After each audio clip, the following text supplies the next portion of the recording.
Bueno, bienvenidos a este nuevo encuentro en el marco de las distintas propuestas que desde el programa de alfabetización académica de la Facultad de Educación y Salud, lectura, escritura y oralidad, mientras se enseña y se aprende, venimos proponiéndoles a lo largo del año. Esto viene en relación con algunos otros encuentros que hemos tenido, como el de elaboración de ponencias, el de elaboración de pósters. Hoy el foco va a estar puesto en la oralidad y hemos titulado a esta instancia Oralidad y diseño de presentaciones. Vamos a iniciar con un primer encuadre a cargo del programa de alfabetización académica, con el cual contamos con algunos de los integrantes, como Eugenia López, Cecilia Aldao, Patricia Elay y mi nombre es Carolina Cernusco.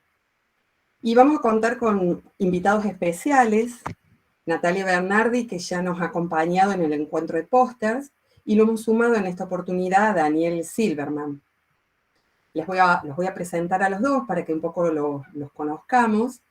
Daniel Silverman es licenciado en Diseño y en Comunicación Visual, es dibujante publicitario, aerografista y fotógrafo, es docente en la Tecnicatura Universitaria en Diseño Gráfico y docente en la Facultad de Arte y Diseño de la Universidad Provincial de Córdoba.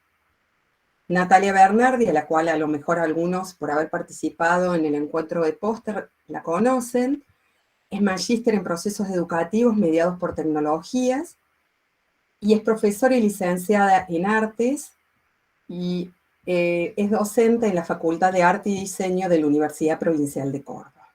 Así que desde ya les agradecemos en especial a ellos de darnos la posibilidad de sumarse a esta propuesta de nuestro programa de alfabetización académica, agradecerles por el tiempo, porque sabemos que son momentos complejos para todos los profesores, y agradecerles en especial a todos los que se han sumado a participar, porque sabemos justamente que estamos en el cierre del año, donde estamos con poco tiempo, pero darse esta posibilidad a participar de estos espacios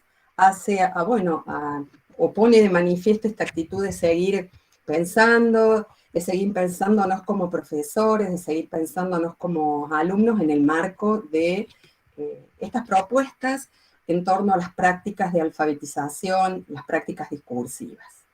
Así que vamos a dar inicio con esta presentación y vamos a empezar a trabajar con algunos conceptos claves en relación a la oralidad. Si querés, Patri, podés pasar a la siguiente. Ahí está, perfecto. Fíjense que vamos a tomar algunos conceptos claves y antes de arribar a pensar en torno a la oralidad académica y que la planteamos como una práctica social, los voy a invitar a que pensemos juntos cómo aparece la oralidad, ¿no? Porque la comunicación oral en general, antes de poner foco en la comunicación oral académica, es una práctica que está fuertemente arraigada en distintas esferas de nuestra actividad, de nuestra actividad social, de la que nosotros vamos participando. ¿Por qué? Porque lo utilizamos para establecer vínculos con otros, para conversar, para debatir algunos puntos de vista, pero también para intercambiar conocimientos especializados en el mundo académico, profesional, del que profesores o profesionales participamos. De hecho, me gustó algo que encontré mientras leía sobre la comunicación oral, que es algo que trae Navarro. Nos dice que él nos plantea que los usos de la comunicación oral son muy diversos y que esa diversidad ha obedecido a los distintos propósitos en torno a la comunicación oral y que tienen que ver con los distintos contextos históricos y culturales. Incluso nos dice, si nos remontamos a la cultura griega, la recitación de narraciones memorizadas, en donde, bueno, la comunicación oral estaba presente a través de estas narraciones, cumplía un rol de transmitir conocimientos y valores. En la antigüedad clásica, por ejemplo, en el marco de la actividad cívica de la polis, en los discursos públicos, donde el objetivo era persuadir a los otros con respecto a las leyes, o bien lo podemos ver, por ejemplo, en lo que es la tradición oral en nuestros pueblos, por ejemplo, en el pueblo mapuche, donde a través de la comunicación oral se mantiene la memoria de los antepasados. Entonces, fíjense cómo la comunicación está presente en nuestra vida cotidiana, cumple con distintas funciones políticas, sociales, cívicas, etc. Y que estas funciones se van a ir ampliando en función o a partir de las condiciones históricas y culturales de nuestras sociedades. Entonces, desde aquí nosotros podemos sostener que la oralidad es una práctica social. Una práctica social, ¿por qué? Porque está reconocida, está instaurada, es practicada por todos aquellos que se expresan a través de la palabra oral y que se expresan y utilizan la palabra oral según los contextos y por lo tanto utilizando códigos, convenciones y reglas que surgen a partir de los consensos y los acuerdos y por medio de los cuales logran entenderse. Pero esta concepción de la oralidad, de la oralidad en general como práctica social se replica en lo que es la oralidad académica. Por eso destacamos que la oralidad académica, una oralidad que se lleva a cabo, una comunicación oral que se lleva a cabo en los ámbitos de la academia, de la universidad, ¿no? Que tiene también sus propios lenguajes, sus propias convenciones, estilos, propios del ámbito académico y universitario. Pero que también fíjense que estas particularidades no solo responden al ámbito académico, sino también a cada campo disciplinar que estudiamos dentro del ámbito académico. Y si no lo podemos pensar, por ejemplo, no es lo mismo defender un examen en Derecho que presentar, por ejemplo, una ponencia en el campo de la psicopedagogía o participar con la presentación de un póster en las jornadas de prácticos desde la carrera de psicomotricidad. O sea, que hay una especificidad propia de cada contexto, lo cual nos lleva, al igual que cuando hablábamos de las prácticas de escritura, a reflexionar con respecto a cómo se utiliza la palabra oral en el ámbito académico y en cada uno de los campos disciplinares que estamos estudiando. Para de esa manera empezar o tomar conciencia que es necesario aprender las herramientas retóricas propias de cada contexto. Si querés avanzamos a la siguiente filmina, Patri.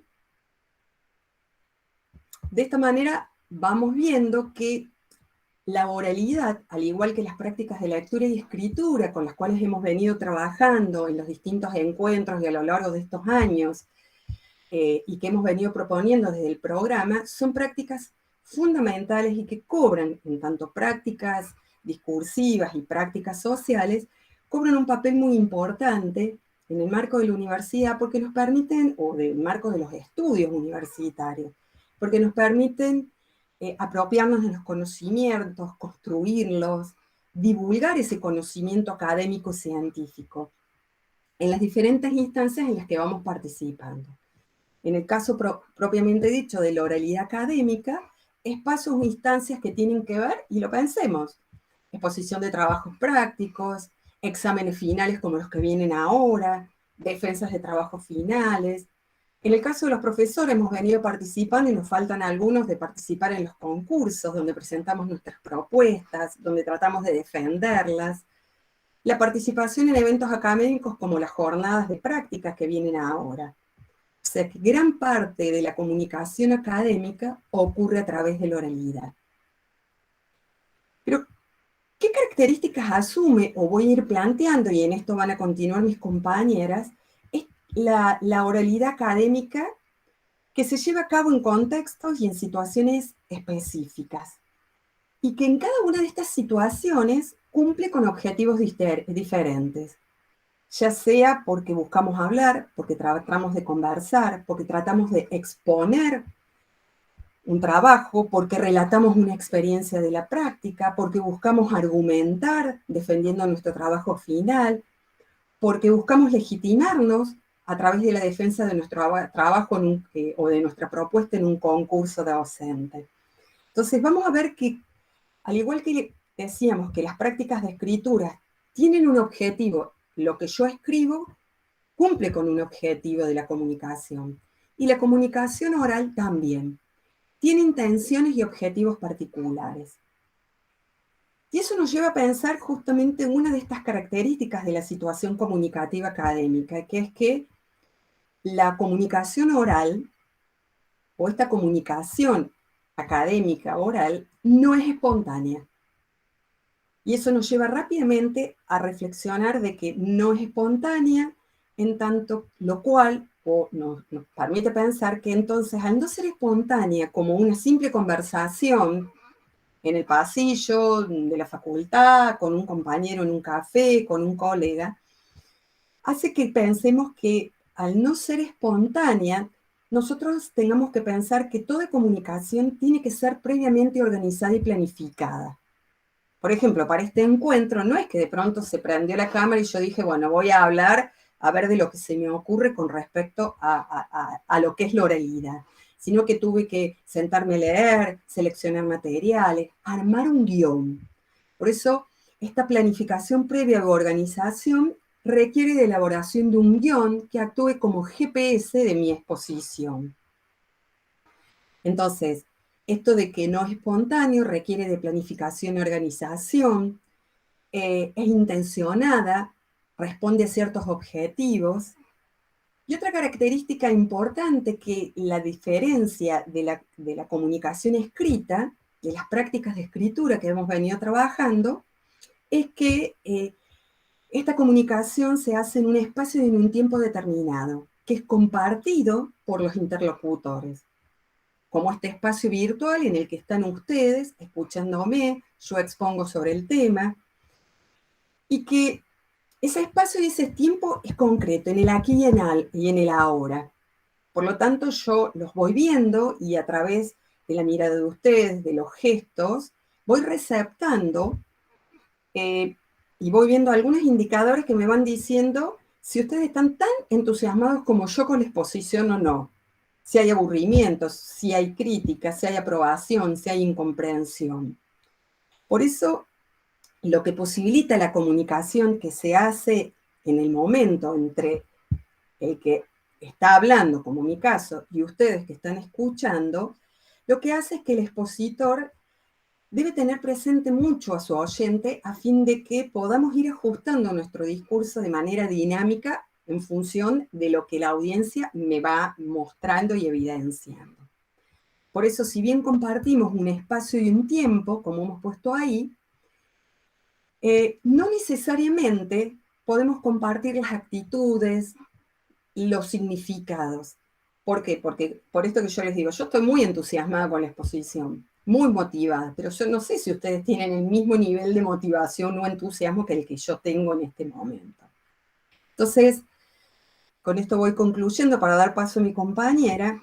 De esta manera podemos decir que la oralidad no consiste solamente en producir lo dicho y lograr que ustedes entiendan lo que yo estoy comunicando, sino fundamentalmente con interactuar con otros de manera dinámica en situaciones comunicativas específicas. O sea, se trata de esto de la interacción con un otro en un espacio, en un tiempo que es inmediato y que en el caso del escritor tiene que poder imaginar cuál podrá ser o cómo podrá recibir lo que yo estoy comunicando mi lector, no mi oyente, mi audiencia, mi lector, ¿no? Mientras que yo, con mirarlos a ustedes, yo ya estoy dándome cuenta si les interesa, si no, y poder ir haciendo algunos ajustes. Bueno, voy a dar paso a mi otra compañera que seguramente va a ir incorporando algunos otros elementos para seguir pensándolo. Hasta ahora, Carol, lo que planteando nos sitúa fundamentalmente para mirar la oralidad desde la perspectiva del hablante, ¿no? Viene diciendo la intencionalidad, aquello que registra del otro, cómo arma esa planificación de aquello que quiere decir, cómo la carga de intencionalidades a esa comunicación. Pero vamos a encuadrarla, esa comunicación, ¿no?, en una escena. Toda situación comunicativa implica una serie de elementos que se ponen en juego para desplegar esas intencionalidades que tengo de decir, de expresar, de transmitir, de enseñar, de mostrar. Y en esa escena se da en un escenario. Ahora vamos a usar como una analogía el teatro. Una obra de teatro está compuesta por muchas escenas, ¿no? Que van conformando actos y que a su vez se despliegan en un escenario. En esta analogía, ¿cuál estamos pensando? ¿Qué estamos pensando como escenario? Bueno, vamos a pensar como escenario, por ejemplo, la próxima jornada de prácticas, que es una jornada de prácticas virtual, o vamos a pensar como escenario la próxima clase que tengo que dar en el marco de la unidad curricular que tengo a cargo. O vamos a pensar como escenario los concursos de regularización docente que estamos atravesando y seguiremos atravesando en un tiempo más todavía. Pero dentro de ese gran escenario que nos carga de sentidos, de intencionalidades, de propósitos que nos dan esos escenarios, a su vez, tenemos que pensar cada una de las escenas de la comunicación. Y en esta escena de la oralidad. Pero así como dije, usar esta analogía del teatro, no puede darse esa escena solamente con un actor, salvo que sea un unipersonal, perdón, sí puede darse, puede darse. Pero vamos a intentar nosotros ahora pensar que aún en esa escena unipersonal, hay un otro que está del otro lado o abajo del escenario mirándome. Porque justamente esa oralidad se despliega en la simultaneidad del encuentro con otros. Es un proceso donde la intersubjetividad cobra una relevancia tal, la inmediatez nos muestra situaciones o nos deja en situaciones muchas veces de alta vulnerabilidad, porque no puedo controlar todo como lo controlo en la escritura. Voy, vuelvo sobre el texto y cuando me siento conforme con ese texto lo pongo a disposición de los otros, ¿no? En la oralidad es la inmediatez, ¿no? De las circunstancias. Entonces hay una serie de actores dispuestos que pueden estar todos sobre escena, como en este caso nosotros los que estamos como profes, como comunicadores en este momento, podemos estar arriba del escenario, en la escena, y hay otros que están del otro lado, ¿no? En las gradas, en las butacas, en el césped, si fuera en un auditorio abierto.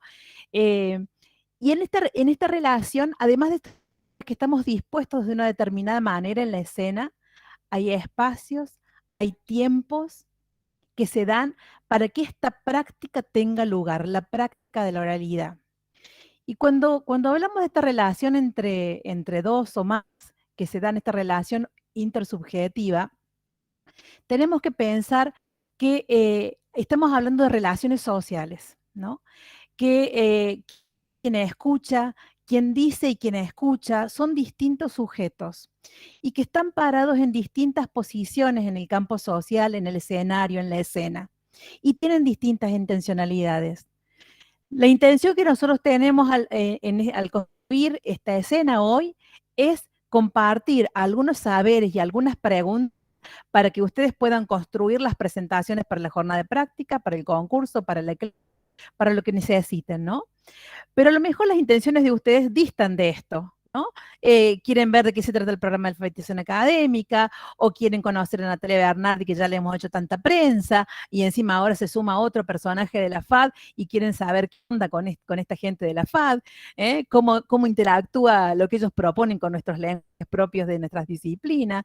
No sé si sus intenciones son las mismas que tenemos en el programa, pero además hay que reconocer que ocupamos distintas posiciones en el campo social y se entrama con relaciones de poder, ¿no? Nuestras posiciones implican relaciones diversas, intereses diversos y poder, ¿no? Un cúmulo de capitales que se ponen en juego y que van configurando relaciones de poder diversas.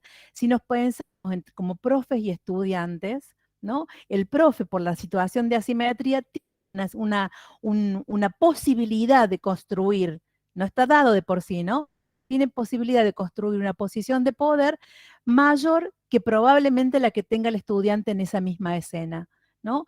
En situación de concurso, quien está rindiendo tiene una situación quizás de desventaja respecto a aquellos otros que van a definir los resultados finales de esa situación, ¿no?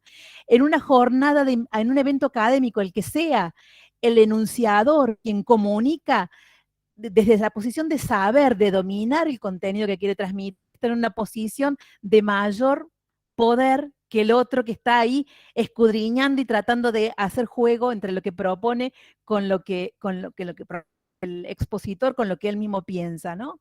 Entonces hay que reconocer eso.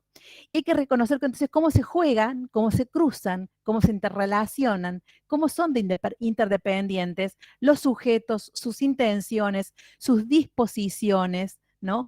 Su capital cultural, su mundo de significados, aquello construido en su vida académica y en su vida como sujeto social, ¿no? Entonces, hay dos cositas más que voy a decir nada más de esta diapositiva, que es esto en el marco de lo que venía diciendo Carolina, ¿de dónde surge lo que habla quien enuncia, quien asume esa posición de protagonismo en la escena de la oralidad?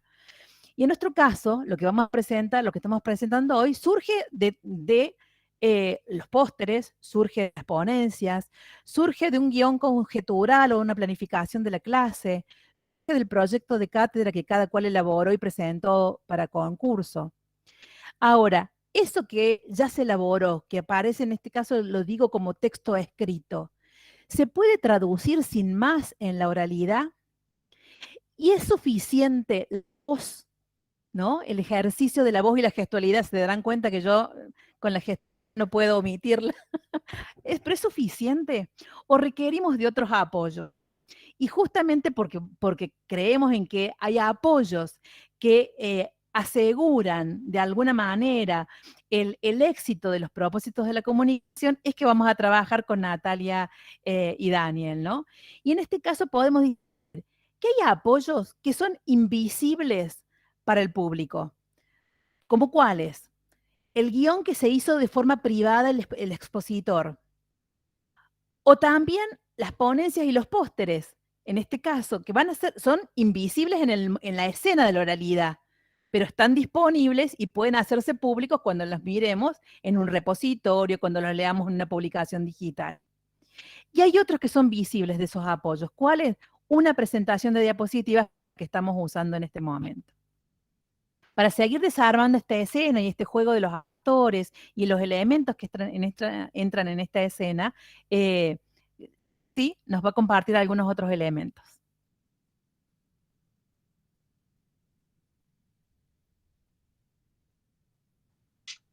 Gracias, Eugen.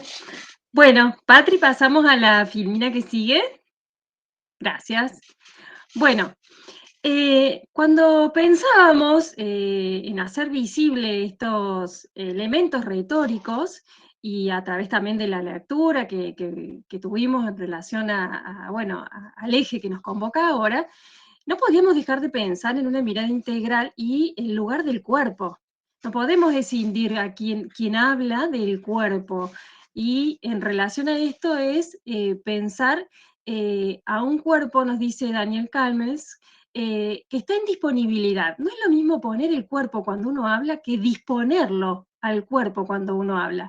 Pareciera que hay algo del orden de lo cualitativo en esto de disponer, donde mostramos cierta porosidad con esta audiencia, cierta ida y vuelta de la que hablaba Carolina recién, de poder ir mirando y en este mirar ir decodificando lo que la mirada del otro me dice, en donde en este cuerpo también se juega la postura, la voz, el tono, el ritmo, el silencio.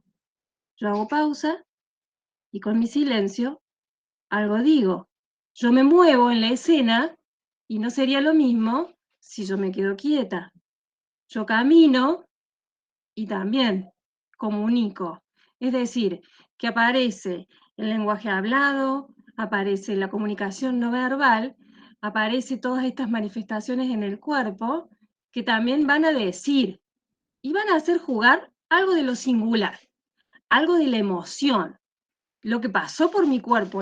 Si yo expongo, si yo comparto algo que pasó por mi cuerpo, probablemente tenga otro impacto. Así esto directamente es un copio y pego, o repito lo que otros dicen, o no pasó por mí, ¿sí?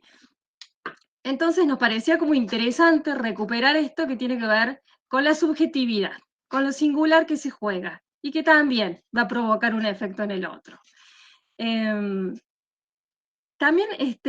los autores nos hablan del discurso visual, y acá simplemente voy a hacer un punteo porque le vamos a dar la palabra a Natalia y a Daniel, que por supuesto nos van a compartir información y todo su conocimiento con respecto a esto, pero bueno, ¿cómo puedo yo organizar lo que voy a decir de una forma más clara si utilizo esto que tiene que ver con el discurso visual? Como las imágenes, como lo que comparto con el otro, me va a permitir poner en un lugar preponderante y organizar lo que considero que es relevante en un ámbito académico y que lo quiero compartir con un otro. Así que bueno, le voy a dar la palabra a mis compañeras para compartir la filmina que sigue, y ya directamente también le damos la palabra a Daniel y a Natalia.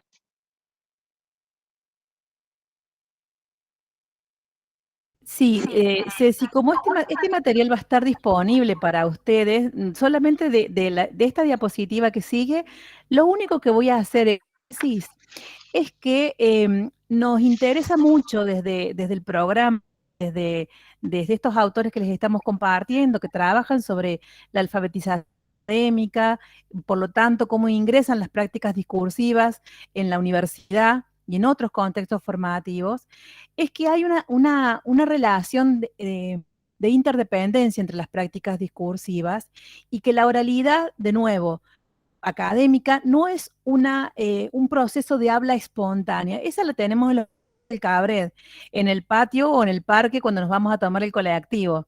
No sé si hay estudiantes acá de primer y segundo año que todavía no han tenido esa experiencia, ¿no? Pero ya pronto la van a tener. Pero hay múltiples situaciones, o en la cantina de la FES, de habla espontánea, de oralidad espontánea, donde estamos queriendo hacer énfasis en esta oralidad intencional, planificada, que tenemos claros objetivos como prueba seria. O sea, fíjense, si uno tiene como objetivo en los coloquios o en los exámenes de regulares en diciembre, noviembre, diciembre, en ese turno, tiene que prepararse.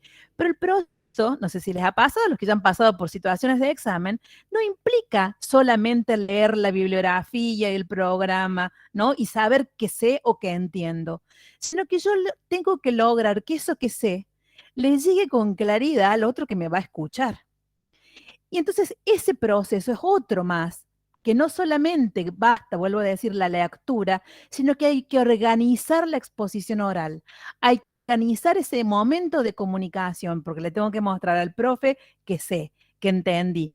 Hago unas articulaciones maravillosas, tanto que no tenga ganas de hacerme ninguna pregunta mientras yo estoy exponiendo. Y eso podemos pensarlo en cualquier otra situación. Yo en este contexto diría al revés. Tengo que ser sutil y al mismo tiempo amigable para generar un clima que dé lugar a la participación y que todos quieran hablar, no callar al otro. En este caso quiero que todos hablen, pero eso hay que planificarlo y por lo tanto hay que hacer un guión.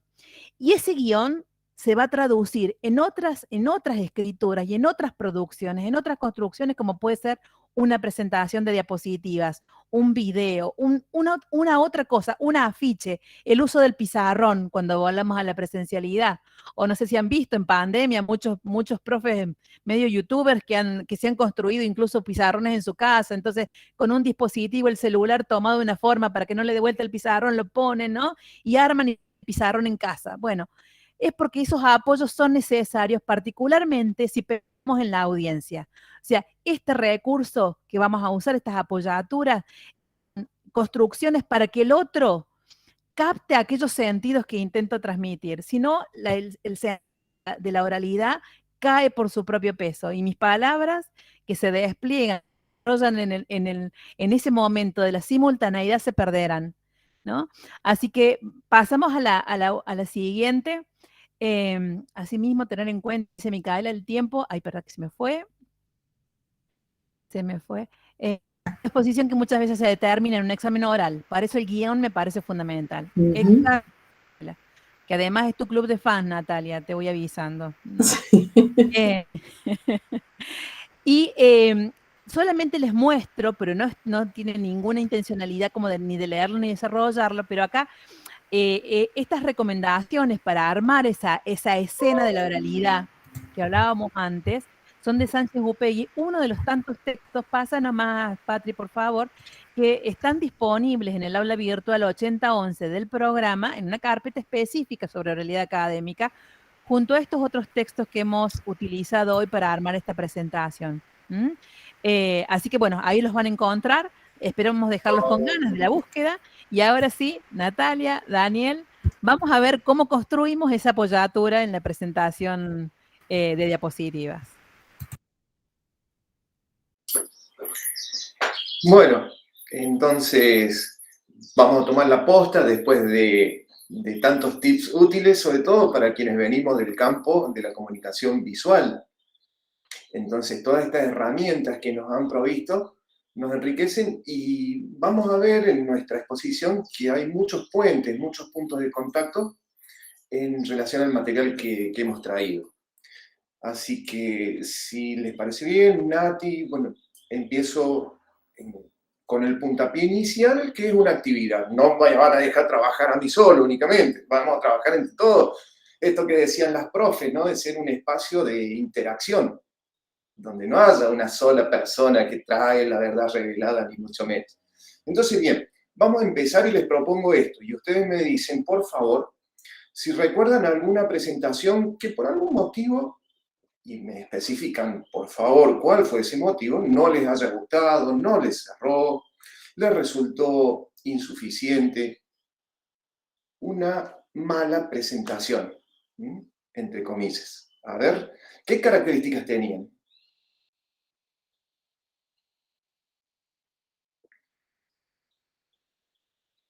Este es un mundo fantástico, nadie ha asistido a una mala presentación en su vida. Sí, que eran puro texto, puro texto. Sí, que la lectura era la lectura de la diapo, que estaba llena de texto, por ejemplo, y que el que hablaba iba leyendo la diapo.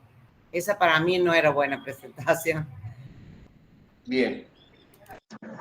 Profe, alguna presentación con mal contraste. Cuando no se pone énfasis en el contraste y se hace ilegible, no se puede leer directamente. Bien. Cuando las presentaciones a veces son meras citas textuales de los autores. Perfecto. Sí, esas como son las situaciones prototípicas, las más características, ¿verdad? Ahora bien, vamos a tratar de entender por qué esas diapositivas llenas de texto, llenas de información, que parecen prácticamente un copio y pego de algún texto escrito, no funcionan. Entonces, yo ahora les propongo otro ejercicio más y a ver si puedo compartir pantalla. Creo que estoy habilitado, ¿verdad? Bueno, entonces vamos a hacer un ejercicio. Si lo conocen, me avisan. Se trata de un ejercicio de atención, básicamente. A ver, vamos a...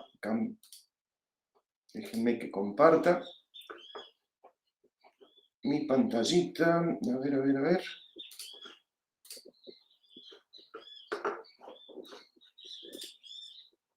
Creo que ahí se empieza a ver, ¿verdad? Sí, Dani. Bien. Sí, perfecto. Sí, bueno, perfecto. Entonces yo le voy a bajar el volumen para que no interfiera. La idea, ¿cuál es? Hay dos equipos, uno de blanco y uno de negro. La tarea de ustedes es contar cuántos pases de pelota se dan las jugadoras que están de blanco. A ver. Recuerden, ustedes tienen que contar los pases que se dan las chicas que están de blanco, únicamente, no las de negro. Cuenten los pases que se dan las chicas de blanco. Ahí va.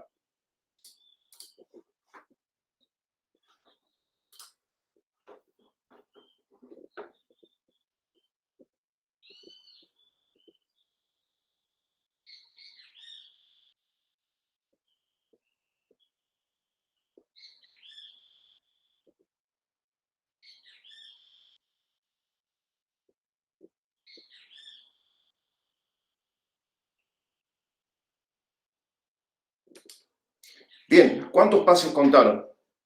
14. ¿Quién da más? 16. Bien. Yo 12 porque algo me distrajo. Ahí vamos. Vamos a ver, la respuesta es 16 pases. ¡Oh! ¿Vieron el gorila? Sí, sí, lo vi. ¿Eh? Bueno, no sé si lo conocían al ejercicio de este video, es una investigación en materia de neurociencia. Se hizo en el 2010. Si ustedes lo buscan por gorila invisible, lo van a encontrar al artículo científico y demás.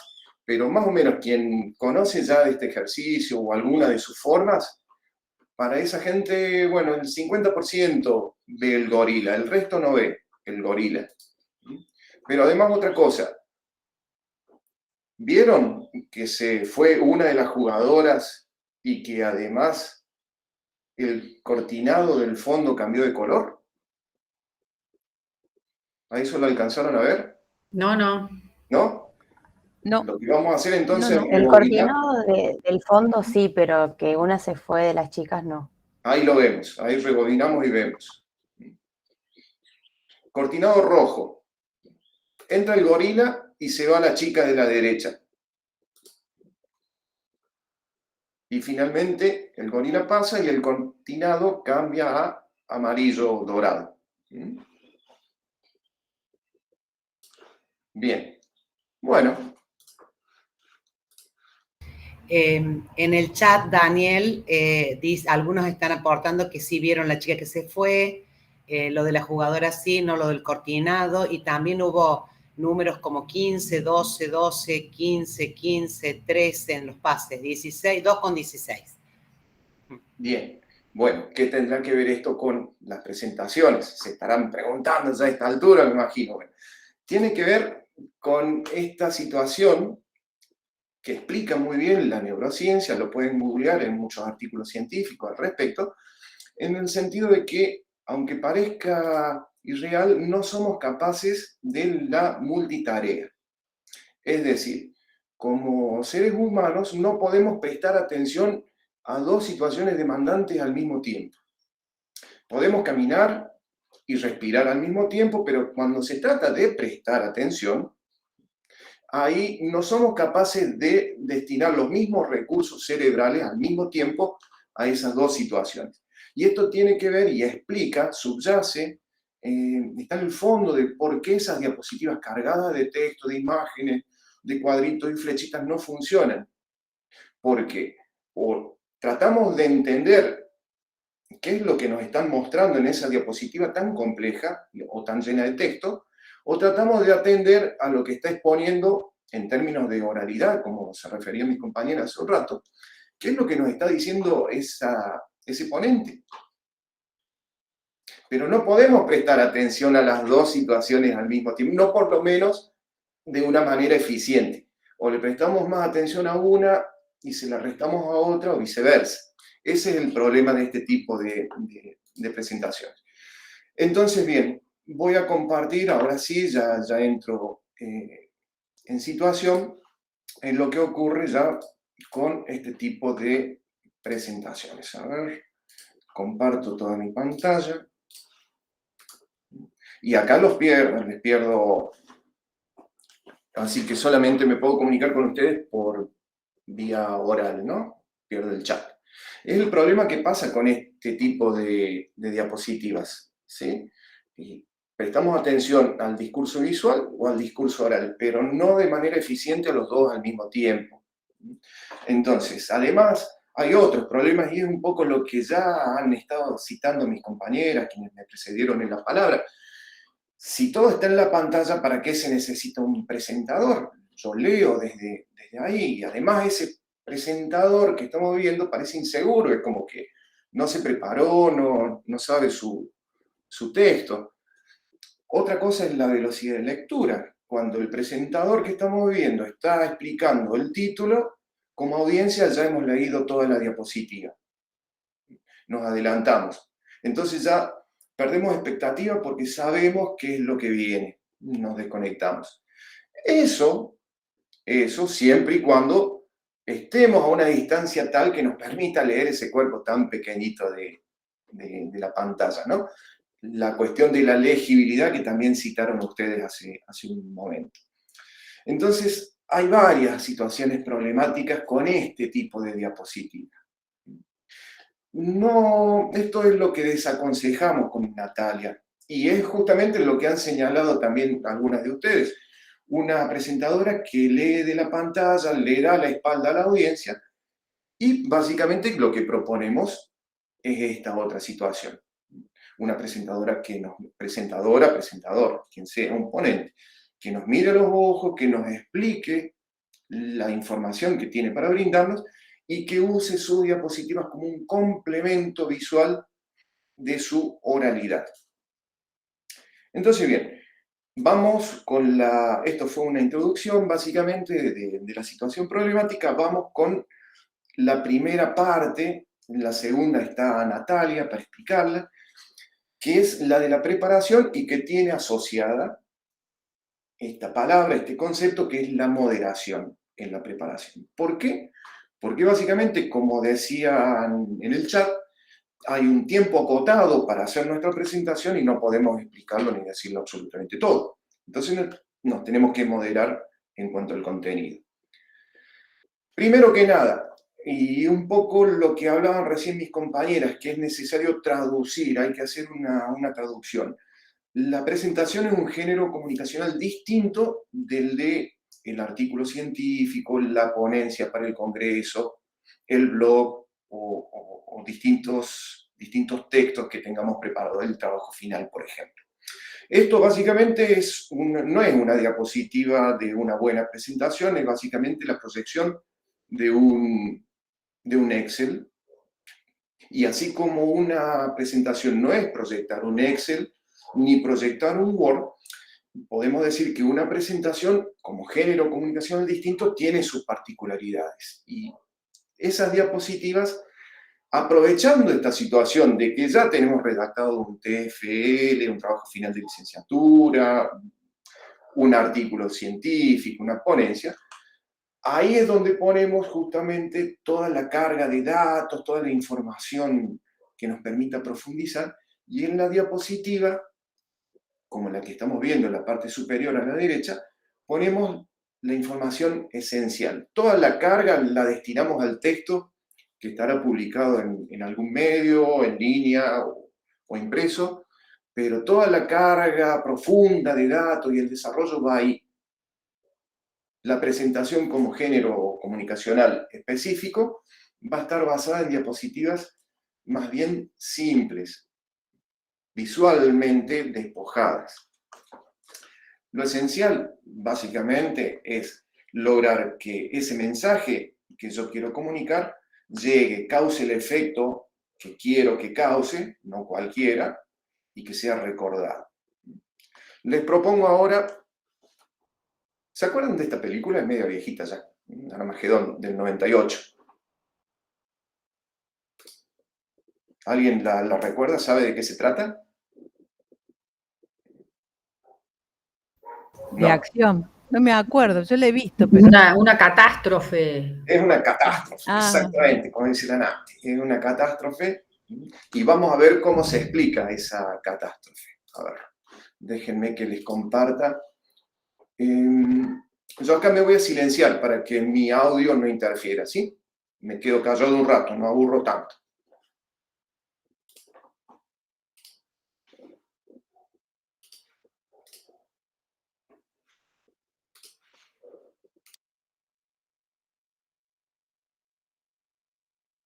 De acuerdo, Carlos. STI habla el director de vuelo. Muevan el Hubble y muevan... Entendido. Moveremos el Hubble.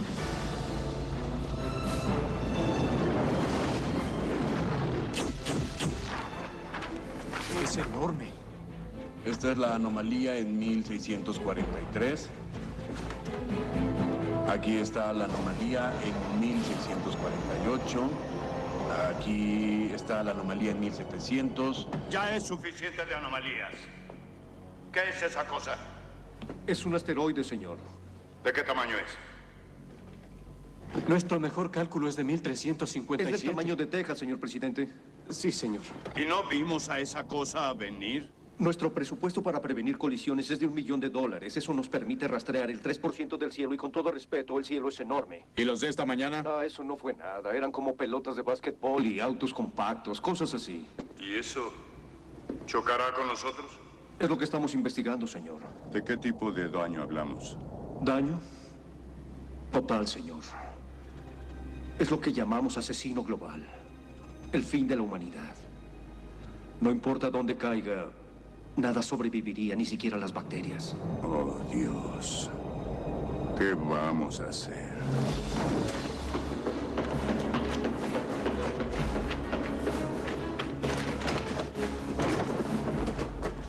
Tenemos 18 días antes de que toque la Tierra.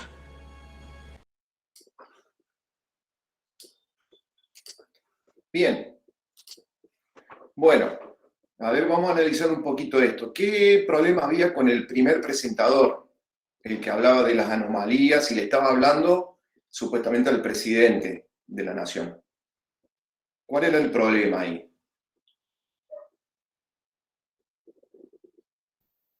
No era concreto. No era concreto. Antonella dice muchos datos científicos. Lenguaje técnico, podríamos decir, ¿no? Tecnicismos. Tecnicismos empleados en una audiencia no técnica, porque de última, si estamos entre pares, está todo bien. Los tecnicismos suman precisión y ahorran tiempo. Ahora, cuando nuestra audiencia es heterogénea, cuando no tenemos gente que esté formada en nuestro campo, faltaba el contexto también, claro. Y faltaba lo esencial, que era una cuestión urgente. Se acaba el mundo. Gente, se está terminando el mundo, literalmente. Se nos viene encima una piedra de un tamaño gigantesco, como el tamaño de un estado, de una provincia, y nos quedan un par de días. Entonces, ahí está, no da como para hablar de anomalías y demás. Entonces, yo esto lo voy a ligar con todo lo que han estado. No me voy a extender porque ya lo han explicado muy bien mis compañeras antes, que tiene que ver con enfocarnos en la audiencia. ¿Quién nos dirigimos? ¿Sí? Tenemos que determinar perfectamente, y esto es tan válido en términos de oralidad como de visualidad. En las presentaciones es exactamente igual.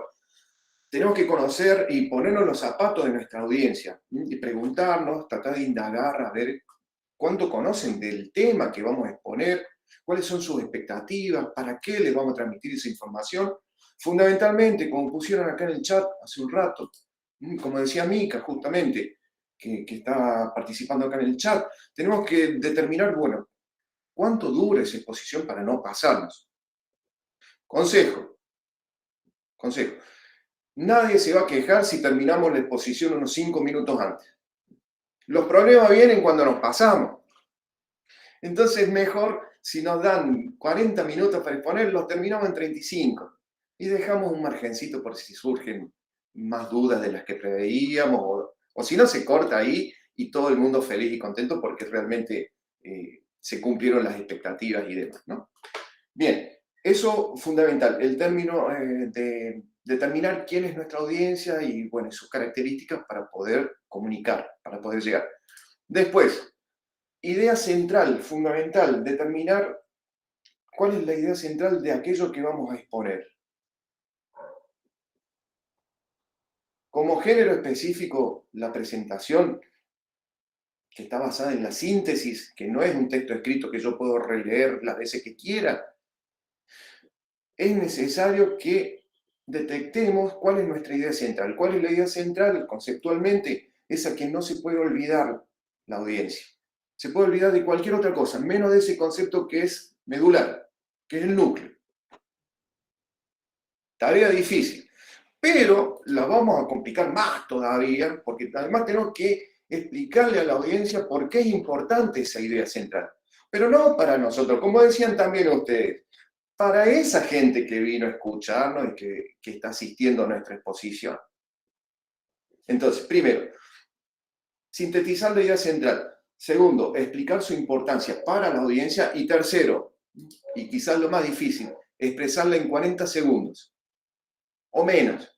Hagan de cuenta que llaman a la radio, vieron que les dan ahí el contestador para dejar el mensaje y tenemos que, bueno, que anunciar nuestra exposición y bueno, tenemos 40 segundos para decir de qué va la cosa. Entonces, si yo hiciera ese ejercicio, si yo hiciera ese autoejercicio acá con esta ponencia, en la parte que me toca presentar, yo diría que la idea que ustedes se tienen que llevar y que no se tienen que olvidar, o por lo menos lo que yo pretendo, es esta, que una diapositiva efectiva es aquella que ilustra el discurso en vez de transcribirlo.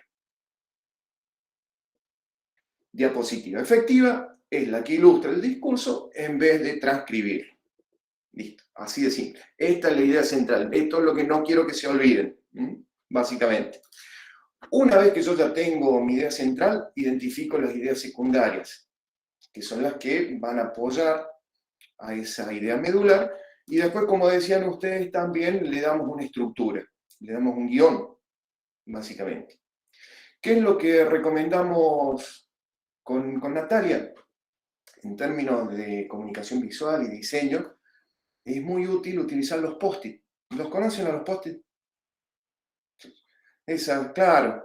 Miren, a ver, déjenme que les comparta porque hay una foto de un tallercito que hicimos una vez que me parece que es interesante para ver. Cuando decimos la idea del guión, me voy a anclar en lo que han dicho ustedes previamente, me refiero a esto. El post-it lo que nos va a permitir es básicamente reescribir el guión. Vamos a utilizar los post-it para recrear en cierta manera cada diapositiva. Podemos utilizar de distintos colores para, bueno, representar una idea central o diferenciarla de las ideas secundarias. Y como es autoadhesivo, lo podemos pegar y despegar. No hace falta que esté exactamente representada la diapositiva tal cual, basta con algunos garabatos, como los que están viendo. ¿Por qué? Porque es para darnos una idea. Todo esto después se va a pulir ya con las herramientas propias del software de presentaciones, todo esto se pule, no hay problema.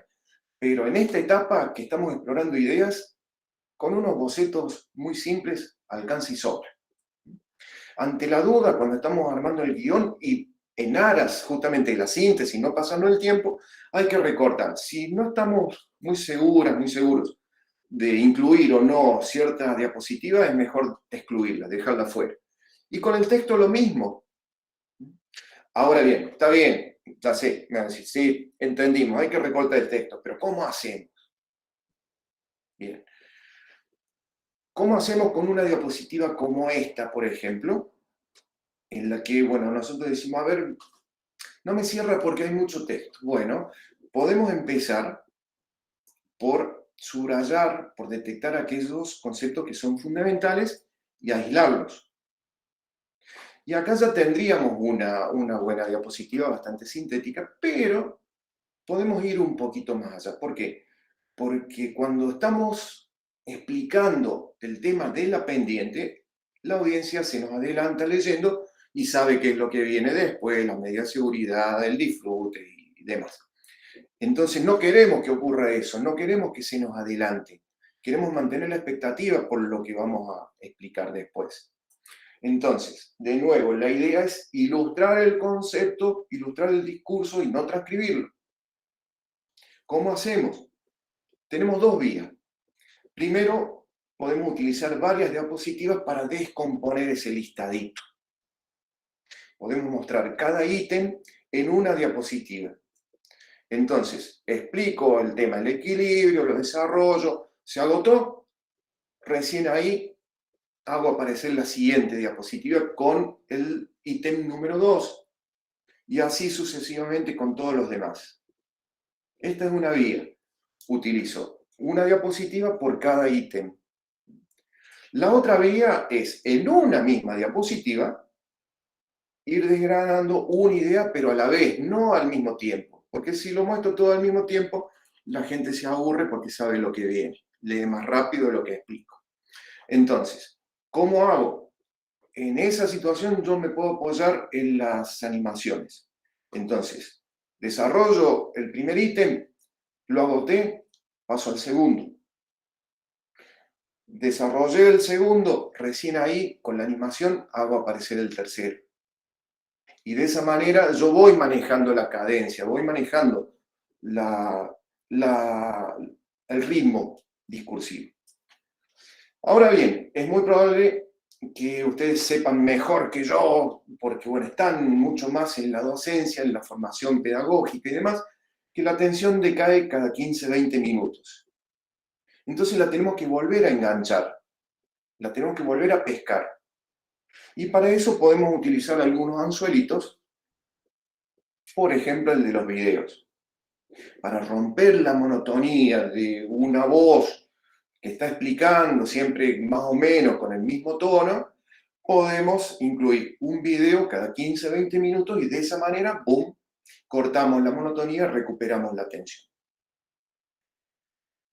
Otra opción es la interacción con la audiencia, por ejemplo, haciéndole preguntas y en función de la devolución que tengamos, a partir de ahí, bueno, seguir desarrollando el tema.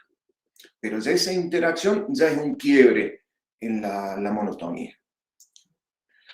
Y por último está la demostración en vivo. Esto es un recurso persuasivo muy bueno, lo que pasa es que demanda ensayo, porque si no, bueno, puede fallar algún aspecto y bueno, no, ahí se rompe el efecto básicamente. Entonces, bueno, demanda más ensayo, pero como recurso retórico es muy bueno. Es un poco lo que hice al principio para demostrar esta idea del sesgo cognitivo que ocurre cuando tenemos una diapositiva, cuando hicimos el video de contar los pases, ¿sí?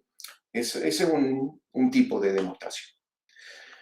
Entonces, bien, cuando ya tenemos todo esto planificado, todo esto craneado, la parte invisible de la presentación, recién ahí encendemos la computadora para darle forma visual y acá es donde le doy paso a mi compañera para que desarrolle justamente esos aspectos.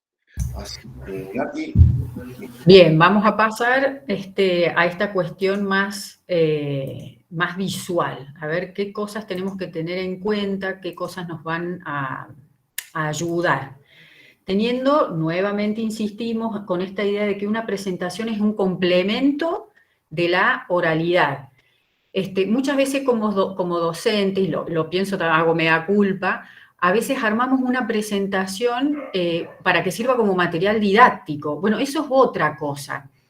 Si esa presentación va a funcionar o va a comunicar de manera autónoma, va a tener una carga de texto y de información muy diferente a lo que nosotros estamos planteando acá, que es una presentación que va acompañada por un expositor, es decir, que va a acompañar con la oralidad.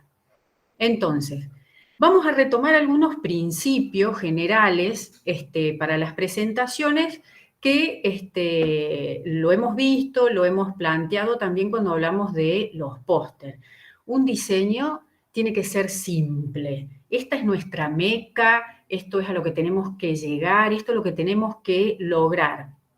Si tenemos un diseño en donde está saturado de texto, de imágenes, de iconos, que se vuelve complejo, ¿cómo me doy cuenta que es complejo? Porque no sé por dónde empezar a leer o qué es lo importante, qué es lo que aparece como información secundaria. Todo eso me está dando la pauta de que es complejo. Entonces, esto no nos va a servir a la presentación. Entonces, vamos a retomar, vamos a revisar estos 4 principios que son los 4 fantásticos que nos van a asegurar un diseño eficaz de presentaciones. ¿Cuáles eran esos principios? A ver si nos acordamos. El primero es el de contraste. Fabián Gómez justamente había contado que recién, que una mala presentación para él había sido una donde no se alcanzaba a leer el texto, no tenía suficiente contraste. Esto es fundamental, que el texto se pueda leer bien en función de ese fondo con el que se está trabajando. Esto, por supuesto, como estamos viendo, no me está ofreciendo suficiente contraste. Tengo acá una imagen a la derecha en donde vemos claramente, no hace falta ni que leamos, pero vemos el texto vemos que se destaca claramente con respecto al fondo. Eso es lo que tengo que lograr. En primer lugar, entonces, este principio del contraste. El segundo principio tiene que ver con la repetición.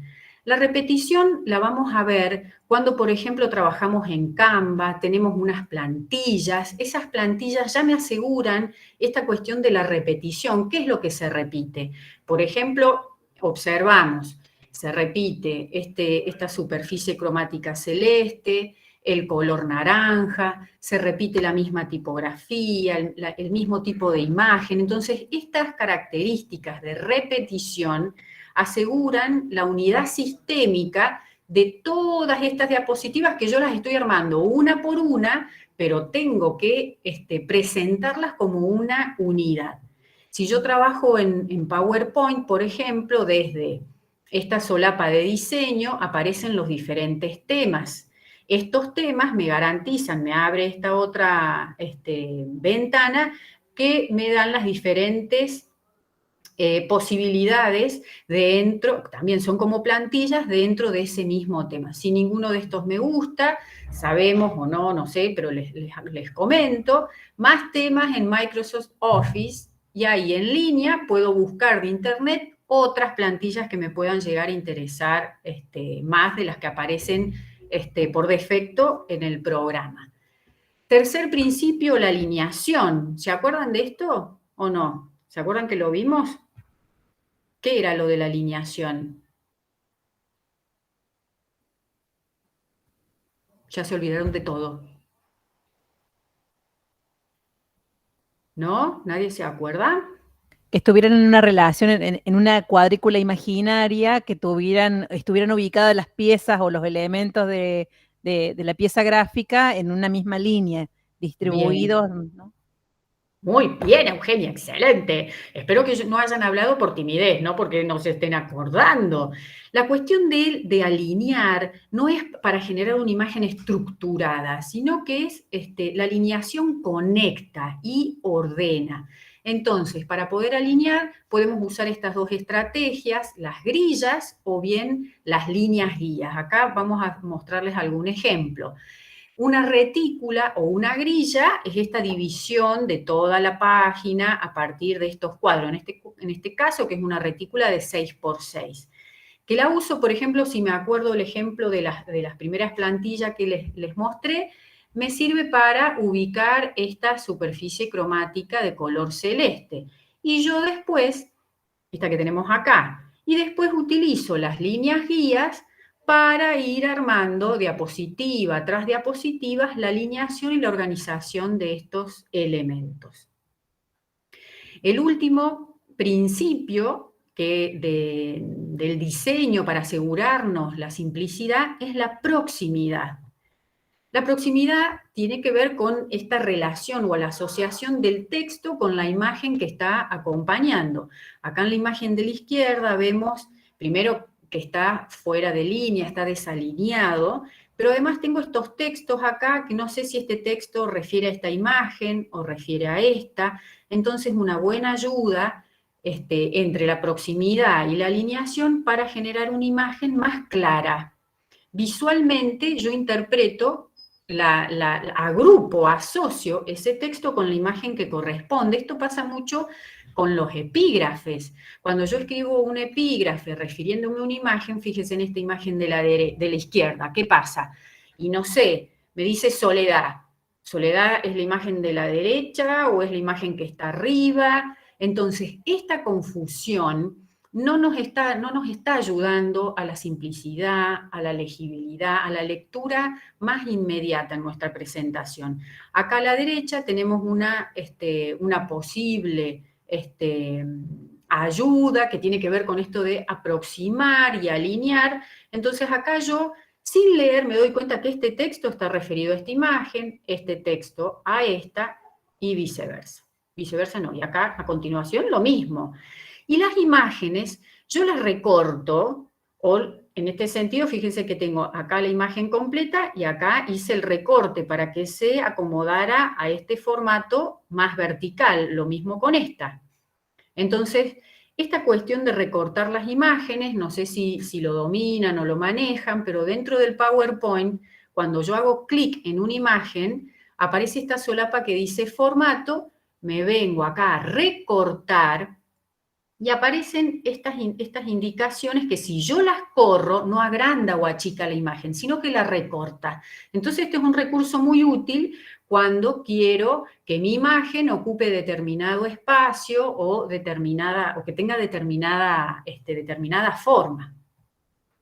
Bien, estos 4 principios que hemos enunciado al principio nos van a ayudar, por supuesto. Ahora, vamos más a lo práctico, vamos a otros consejos y a otros tips. Yo sé que cuando diseño una presentación tengo 3 elementos. Por un lado el fondo, los textos y las imágenes. Bueno, vamos a ver cómo van a dialogar estos 3 elementos. Empecemos con el fondo. Tengo que elegir fondos simples, lo más simple posible. Este ejemplo, mire, si yo elijo un fondo con textura de mármol, con textura de arena, repito la imagen de un sapito, todo eso es ruidoso. Todo eso me está atentando a la simplicidad y a la legibilidad. Así que el fondo siempre simple, ese es el primer consejo. Vamos a ver qué pasa con las imágenes. Tenemos que tratar de buscar imágenes de calidad, en primer lugar, evitar los clip art y usar fotos. Entonces, esto que estamos viendo acá a la izquierda son estos famosos clip art que muchas veces vienen incorporados como imágenes dentro de los programas. En lugar de eso, de esa cosa horrorosa, optemos por esto que tenemos acá a la derecha, ¿sí? Imágenes de buena calidad, pueden o no ser fotográficas, pero evitemos esto. Con respecto a la calidad de la imagen, ¿qué pasa si es una imagen de baja resolución? Este ejemplo que les estoy mostrando, aparecen imágenes pixeladas, con muy poca resolución, que no me estarían aportando absolutamente nada. Ay, es que es la única foto que me salió, es la única foto que tengo de... Pero si no tiene buena resolución, no tiene buena calidad, lo único que me está generando acá es horror. Así que no las uso. La foto que no tenga una buena calidad, una buena resolución, más vale la saco, ¿sí? Teniendo disponibilidad tantas imágenes en Internet, yo creo que tenemos un amplio espectro para dejar de lado esta que es de mala calidad y poder irme a las de mejor resolución. Hay que tratar de unificar el estilo de la imagen. Esto es otro ítem interesante, importante a tener en cuenta en las presentaciones. ¿Qué es esto del estilo de la imagen? Esta es una diapositiva, una presentación que hablaba sobre el riesgo eléctrico, y en una sola diapositiva tengo un cambalache de estilos de imagen o estéticas. Tengo por un lado una imagen fotográfica, tengo por otro una imagen esquemática, bastante realista porque tengo buen nivel de detalle, tengo sombras, tengo luz proyectada, pero acá tengo otra esquematización mucho más simple. Acá tengo un clip art, por ejemplo. Esto es como un cambalache de imágenes. Yo tengo que tratar de concentrarme en un estilo y tratar de que todas las imágenes se mantengan dentro de esa misma línea. Esto de decir de la misma línea, bueno, nosotros acá le presentamos con Daniel 2 opciones. Por un lado, imágenes esquemáticas. Esto es una simplificación, ¿no? Con permiso y perdón de Abraham Moles y de Villafañe, que tienen una escala de 22 pasos de iconicidad y abstracción en la imagen. Nosotros lo vamos a reducir a 2. Las imágenes esquemáticas son estas simplificaciones en donde vemos que hay una reducción de los datos realistas. Pero fíjense que dentro de esa esquematización acá yo puedo ver 3 niveles, ¿no es cierto? ¿Lo ven a eso? ¿Lo pueden percibir? Fíjense que esta imagen que yo tengo acá en primer lugar es al estilo más bien de monigote. Fíjense que tienen esta especie de líneas para las extremidades. Bueno, si yo trabajo con una imagen así, me gusta, me interesa trabajar con esta imagen, bueno, pues todas las imágenes que yo elija que mantengan esa misma relación estilística.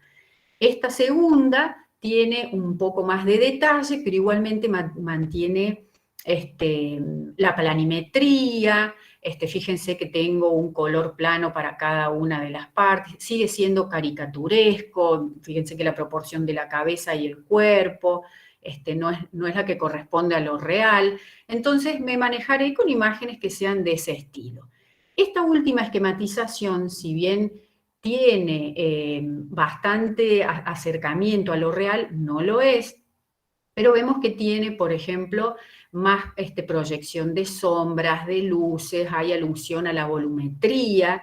Entonces, fíjense que, por ejemplo, comparado con este pantalón, que es un plano marrón, acá yo tengo 1, 2, 3, 4 marrones que van en gradiente para generar esta idea de volumen. Entonces, esta imagen esquemática tiene mayor nivel de realismo y bueno, trataré de buscar para esta presentación que yo esté diseñando, imágenes que tengan el mismo nivel estilístico. Por ejemplo, cuando nosotros buscamos en internet, cuando googleamos imágenes, yo por ejemplo acá puse niños jugando, una herramienta que es útil es esta, la solapa de herramientas. Cuando yo hago clic acá, se me despliega dentro de la categoría tipos, imágenes prediseñadas, dibujo de líneas, etc. Esto me sirve para recategorizar mi búsqueda. Esto también, esta fila que tengo acá también me sirve para dirigir un poquito más las características que quiero que tengan las imágenes a buscar, o si no simplemente acá especifico, niños jugando siluetas, niños jugando realistas. Entonces eso va a hacer que mi búsqueda sea mucho más específica y más eficaz. Después de las imágenes esquemáticas, tenemos este otro estilo, que son las imágenes realistas, lo que llamaríamos una imagen fotográfica. Acá yo diferencio estos dos tipos. Puedo tener una imagen realista en donde tiene la inclusión del contexto real también, donde están todos los elementos que rodean a esta persona, o bien estas imágenes realistas que tienen un fondo nulo, ¿no? Tienen el fondo plano. Entonces, bueno, acá, ¿cómo trabajar con estas dos opciones?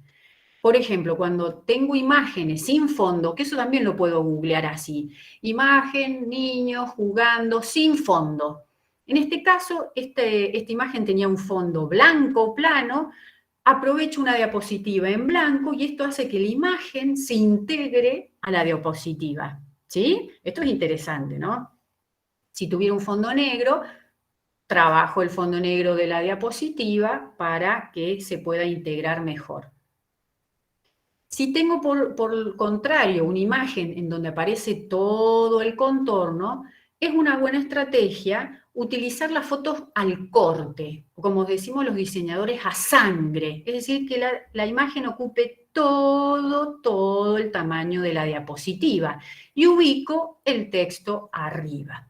Como yo ya sé que este texto va complementado con la oralidad, no va a ser un texto extenso, lo puedo ubicar en la parte que más me convenga por el contraste de la diapositiva, o bien si esa imagen resulta muy complicada para generar contraste, tengo esta otra estrategia de generar una superficie cromática. En este caso, o bien podría haber sido un rectángulo blanco, o bien como hice yo acá, generando esta transparencia que me permite todavía ver la continuidad de la imagen, pero ya con esta superficie, fíjense cómo me da el contraste suficiente o el contraste necesario para que la tipografía o el texto se pueda leer bien. No deformemos la imagen, por favor, no se deforma. La imagen se puede escalar, agrandar, achicar, pero nunca estirar desde una de sus proporciones. Acá para que la imagen entre en la diapositiva, quedó este foco que es una especie de huevo eléctrico. No, las imágenes no se deforman. Cuando quedan las caras de las personas así o alargadas, no. Busquemos otra. ¿Para qué vamos a usar esa imagen? No nos hace falta deformar. Bien, hemos visto el fondo, hemos visto las imágenes, ahora vamos con la cuestión del texto. Vamos a la tipografía y la primera cuestión acá es serif, o no serif. ¿Qué es esto del serif? Para los que no estamos muy al tanto, el serif es este remate, esta terminación que tienen las letras. Por ejemplo, Garamond, Georgia, Palatino, Time New Roman, tienen estos remates, ¿no? Y la sans serif, que sería la sin serif, son todas aquellas tipografías que no tienen ese remate. También se las llama palo seco. Arial, Trebuchet, Verdana, Calibri, también no tienen ese serif. ¿Qué nos conviene para trabajar en las presentaciones? Esta que tenemos a la derecha, las que no tienen serif. Todas aquellas piezas comunicacionales que tengan que ver con lo digital, con la pantalla, con la proyección, como se trabaja con color luz, como se trabaja a nivel pixel, lo recomendable es esta tipografía, estas que son sans serif, como hemos visto en las presentaciones que hizo Daniel y también las que muy bien diseñaron las chicas del equipo de alfabetización académica. Por el contrario, esto como para que tengamos en cuenta, cuando se trabaja con textos escritos impresos, ahí sí me convienen las que tienen serif. Entonces son dos categorías a tener en cuenta. Para nuestras presentaciones, entonces me acuerdo, es mejor, son más legibles las fuentes sin serif. Miren, les muestro esta imagen de una docente que arma en un mismo PowerPoint, cambia la fuente, que tampoco es muy bueno, pero justamente les traigo las dos opciones. Acá empieza con esta que tiene serif, miren qué molesto que es para leer, y después continúa con esta, cómo las fuentes sin serif son más limpias, ¿no? Son más simples. Entonces, esto es con lo que tenemos que trabajar. No mezclemos fuentes, esto ya lo venimos repitiendo desde el taller de los póster. Yo trabajo con una sola fuente y aplico las variables. Acá tengo un ejemplo, Arial normal, Arial negrita, Arial itálica, pareciera que fueran distintas fuentes, una sola, y solamente aplicando las variables me genera esa diferenciación. No hago esto de mezclar Arial, Braille, una Time New Roman, una Calibri, no, horror, carnavalesco, ruidoso, nunca, jamás. Acá tengo un ejemplo mínimo, acá tengo 4 fuentes, muy ruidoso, muy complejo, no hace falta, no hay necesidad. ¿Cómo destacar el texto? Como voy a tener diferentes niveles informativos, hay texto que necesito o quiero que se vea más o se destaque. Bueno, el primer consejo que les vamos a dar, no se subraya. Esto es como pecado capital en diseño gráfico, no se subraya. ¿Cómo resalto, cómo destaco, cómo jerarquizo? Con el color, con las variables, con el cuerpo, o sea, con el tamaño de la tipografía, pero no con el subrayado. Eso es un recurso que se aplicaba en la escuela primaria y que tampoco sé si está muy bien, pero a nosotros ahora no. Eso lo vamos a sacar de nuestro repertorio. Pero les explicamos por qué, porque no es una cuestión caprichosa. Miren en esta imagen donde tengo texto subrayado, ¿qué es lo que pasa con el subrayado?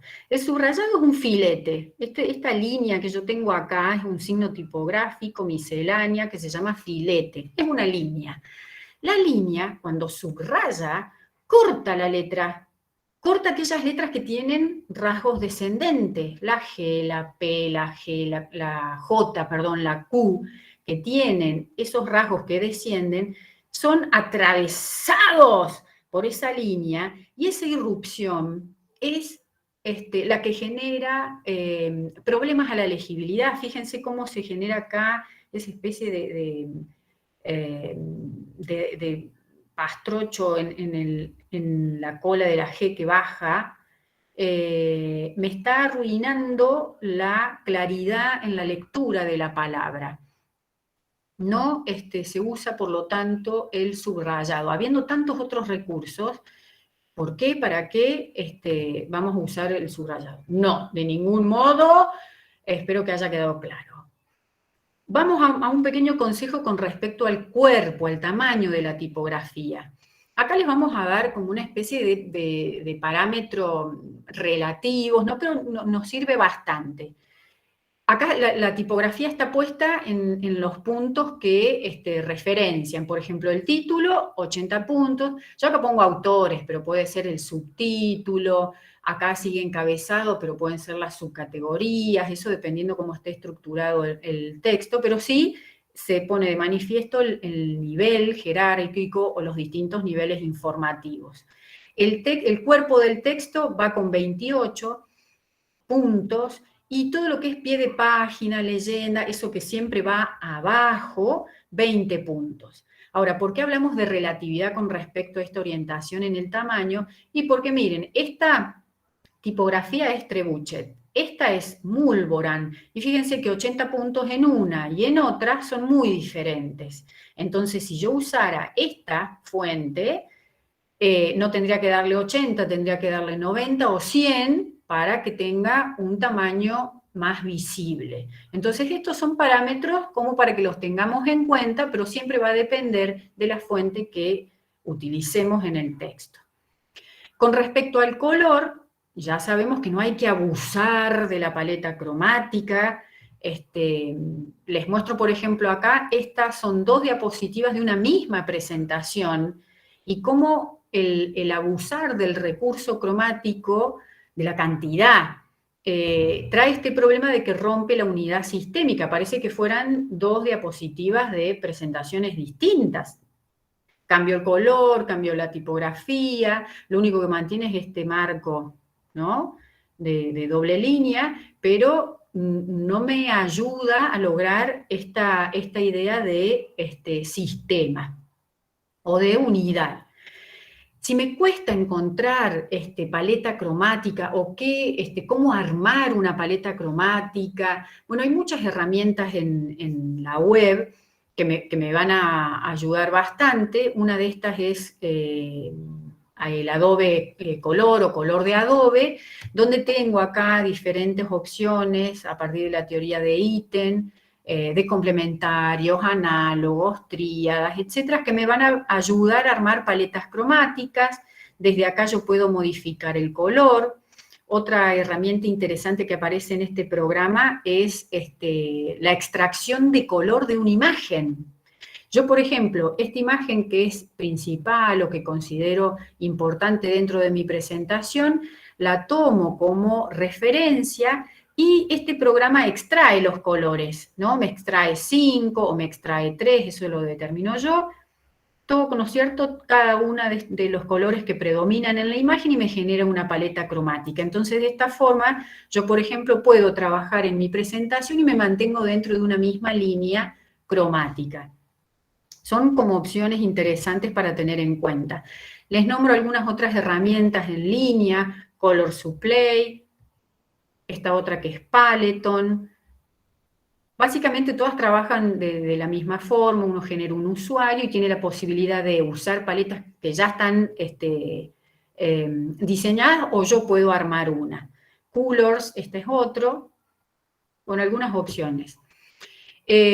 Al trabajar con presentaciones, como bien dice Daniel, uno puede aprovechar este recurso de la animación, pero ojo, no nos abusemos.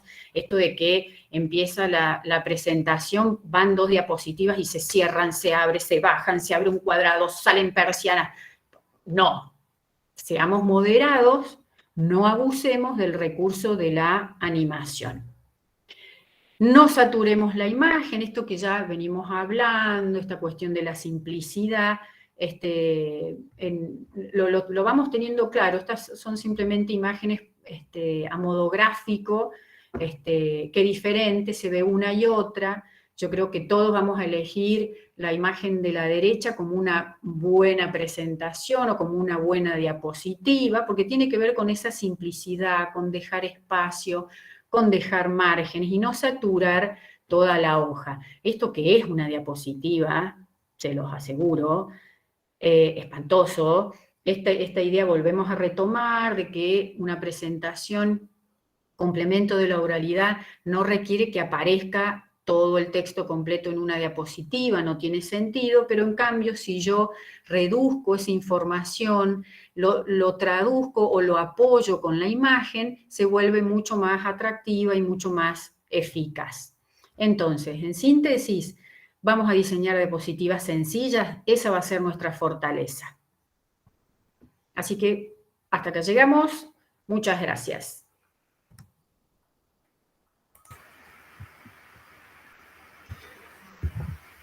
Dejo abierto a ver si alguien tiene alguna duda, algo para preguntar, para comentar. Excelente, Natalia, excelente, Daniel. Muchísimas gracias por los aportes de ustedes. Vamos a ver si surgen preguntas, no sé si les parece, si hay... Lo que sí, en el chat estamos leyendo el gracias, el excelente, el espectacular. Tienen seguidores, como decía recién Eugenia. Muchísimas gracias. Y no sé si hay algunas preguntas o algunas reflexiones que los que están hoy participando en este espacio quisieran compartir. Cecilia dice muy buenos consejos, gracias. Yo quisiera hacer una reflexión, si se puede, Sí, como audiencia de la parte que ustedes presentaron. Y bueno, quiero decir que me reconocí en mucho de lo que ustedes expusieron, pero por la negativa. Es decir, me encontraba en falta porque decía, uy, esto es precisamente lo que yo hago y me están diciendo que no tengo que hacer. Y entonces me pareció muy revelador en ese sentido. Lo tomo como un verdadero aprendizaje y me parece que es la riqueza de estos encuentros, que es un poco lo que discutíamos al principio, de esta situación interdisciplinar o multidisciplinar en la que quienes participamos aprendemos de quien está al lado, ¿no? Y viceversa. Así que desde ya muchas gracias por este aprendizaje y la oportunidad. No, al contrario, Daniel. Muchísimas gracias a vos con tus aportes. La mirada de ustedes, desde toda esta mirada gráfica, a nosotros nos enriquece muchísimo, porque no venimos de ese campo y cometemos también muchos errores. Ustedes iban marcando y decíamos, eso es lo que no tenemos que hacer y es lo que hacemos. En esto que decís, Daniel, de estar al lado, digamos, es interesante que acá al abrirse la pantalla reconozco que hay ascriptos en el... Lo veo a Edwin y su compañera, veo profes, veo estudiantes, veo a nuestro referente de comunicación institucional. Sé que es interesante cómo en las distintas posiciones que ocupamos, además de nuestras y nuestros estudiantes, que están presentes, digo, cómo es claro que para estar al lado del otro necesitamos mejorar también las formas de comunicar lo que nos interesa, lo que necesitamos y acompañar a otros a que lo hagan mejor, digamos, ¿no? Porque justo veía a estos dos ex estudiantes nuestros, ahora adscriptos en psicopedagogía, digo, cómo poder acompañar a otros a que logren comunicar eficazmente lo que pretenden, y nosotros mismos, y cuánto de ejercicio que hay que hacer, ¿no? Si siempre decimos que a leer se aprende leyendo, a escribir se aprende escribiendo, y pareciera que hablar ya sabemos, ¿no? Volvamos sobre esta idea de que el habla pareciera ser una situación comunicativa para la cual todos sabemos, porque desde que nacemos y vamos apropiándonos del lenguaje materno, aprendemos a oralizar, ¿no? Y sin embargo, la oralidad con una intencionalidad es una práctica que hay que ejercitar, ¿no? Así que, digo, me quedo con eso y con la construcción de estos apoyos, cuánto hay que pensar y lograr simplicidad. Y en unas disciplinas como las nuestras, que somos ampulosos en el lenguaje, inventamos palabras difíciles, ¿no? Sí, se ríen muchos acá, yo reconozco, ¿no? Entonces, bueno, miércoles nos han dado, perdón, esa palabra no corresponde, corten la grabación. Tenemos que hacer un ejercicio realmente, ¿no? Y eso no nos quita seriedad, no nos quita consistencia, muy por el contrario, ¿no?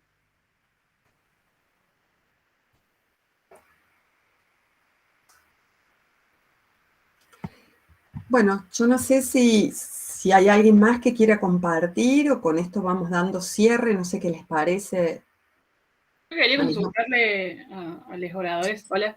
Sí, Evangelina, dale.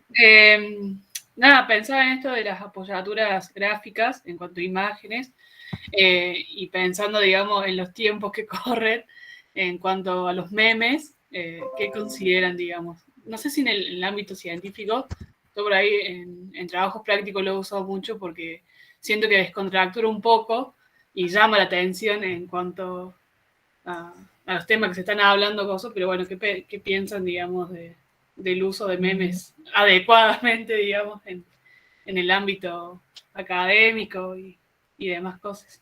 Capaz que tiré un tema polémico, digamos, pero bueno, quería consultar.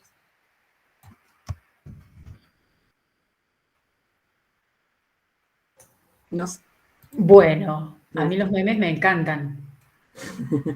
Me encantan, me gusta cómo, es más, de hecho, hacemos algunos ejercicios en tipografía con mis alumnos en la creación de memes, porque contrario a lo que uno se imagina, hay que tener un gran poder de síntesis, para que una imagen y un texto breve pueda explicitar toda una información, pero depende de los contextos, ¿no? Yo no sé si evaluaría, por ejemplo, a partir de memes, no sé. Creo que depende del contexto el uso de estas herramientas. Mi opinión. De todos modos, yo retomaría esto que decís, Natalia, digo, pensar la escena, pensar el escenario, ¿no? Y pensar los propósitos, pero el humor, digo que también es un elemento que está condensado fuertemente en los memes, es un recurso que usamos en la comunicación y en los procesos, en los vínculos intersubjetivos. Entonces, por ahí es propio de quien expone, quien habla, el recurso del humor y puede acompañarlo con una pieza gráfica que retome eso, que ayude en la situación, pero tampoco va a ser, digamos, o sea, yo quiero hablar sobre la situación de pobreza que atraviesa la infancia en Córdoba. Bueno, la verdad es que no está bueno pensar en un meme, ¿no? Se me parece que hay temas, hay contextos, hay momentos donde uno puede usar el recurso, pero tiene que estar como muy bien pensado. No, digamos, lo que creo que también estamos mostrando acá, que ningún elemento es aleatorio. Digamos, y bueno, se me ocurrió, pintó y lo puse, ¿no? Sino que tiene que estar pensado. Yo te voy a responder como diseñador y por lo tanto desde una perspectiva proyectual, no solamente proyectual, sino funcionalista, además anclado en la función. Esto quiere decir lo siguiente, que si te ayuda el meme a clarificar, a transmitir aquello que vos querés hacer llegar a tu audiencia con tu mensaje, adelante. Pero como dicen las profes, cuidado, porque todo depende de la situación, del entorno, del contexto y demás. Eso te va a limitar. Ahora, vos me decís, bueno, sí, pero ¿y cómo hago para determinar? ¿Hay alguna fórmula? No, fórmula no hay, porque los problemas que estamos tratando de solucionar acá no son de índole matemática o física, sino que son de índole comunicacional. Por lo tanto, hay múltiples respuestas a un mismo problema. Pero la única forma que se me ocurre como para transmitir una guía acerca de cuándo sería conveniente o cuándo no sería pertinente usar el meme es ampliar la cultura visual, básicamente. Casi como te diría, a ver, ¿cómo hago yo para determinar cuándo estoy frente a un buen vino o un mal vino? Y hay que tomar vino.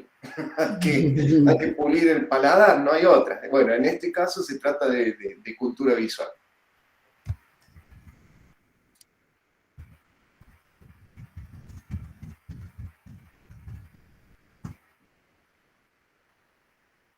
Bueno, no sé si les parece, si no hay más consultas o reflexiones, podemos ir dando cierre al encuentro, que desde ya ha sido sumamente enriquecedor, creo que para todos. Y este es el último encuentro programado valga la redundancia, desde el programa de alfabetización académica para nuestro año. Así que en una sucesión, como les dije, de diferentes propuestas por las que fuimos transitando, todas, diríamos, como a pedido o en función de las demandas que los profesores y a través de ellos los estudiantes nos hacían llegar y nos iban planteando. Así que les agradecemos a todos la participación, la posibilidad de sumarse a estas propuestas nuestras. Agradecemos especialmente a Natalia y a Daniel por los aportes que nos han dado, por los tips con los cuales ya nos estamos yendo para ir haciendo algunos seguramente, nuestros concursos, los profesores, los exámenes finales, los estudiantes y todos aquellos eventos de los cuales vamos a participar de ahora en más para ir dando cierre a nuestro año.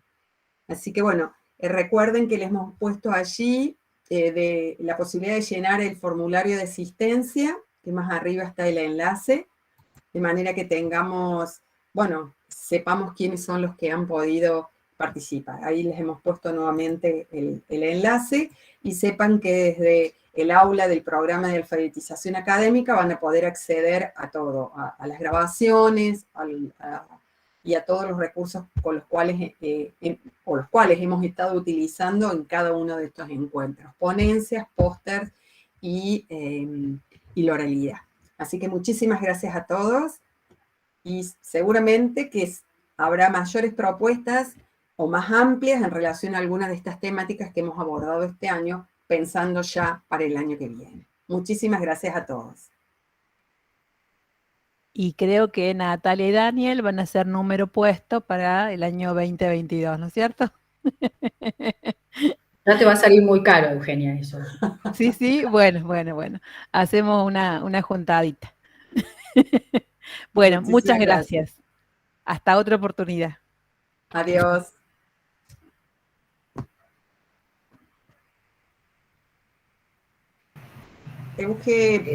¿Detienen la grabación, por fin? Sí. Eugenia, vos podés detener.